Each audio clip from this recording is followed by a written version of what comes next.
Dok, mama saya ini kreatininnya cuma 1,8 ya. Tapi kenapa kok anemianya berat? Nah, ini sering menjadi pertanyaan dari pasien di poli. Pasien yang sebelah itu dok, kreatininnya 3, kok nggak sampai HB-nya turun banget, nggak sampai anemia.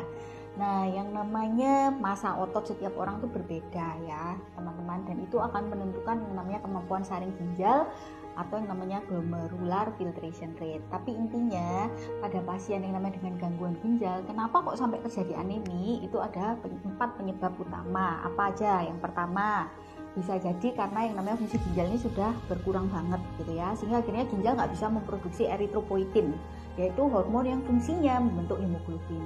Itu faktor pertama. Yang kedua, bisa jadi dengan yang namanya gangguan ginjal makin berat, darahnya akan semakin asid atau asam. Jadi yang namanya sel darah merah itu akan banyak pecah, sehingga akhirnya bisa terjadi penurunan HB. Faktor ketiga, bisa jadi karena akhirnya kan nggak bisa makan pada pasien ginjal karena asam lambungnya meningkat.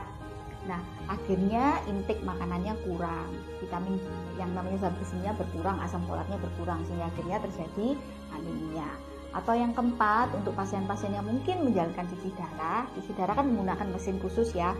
Nah, pada saat terjadi penyaringan darah, seringkali yang namanya hemoglobin itu bisa tersangkut, akhirnya terjadi anemia. Jadi kembali lagi, apakah kreatinin tinggi pasti semua terjadi anemia? Belum tentu. Apakah kalau kreatinin rendah nggak terjadi anemia? Belum tentu. Kita harus evaluasi apa sih penyebab anemia pada tiap pasien, tentu tidak sama. Semoga bermanfaat ya dari kajian kita.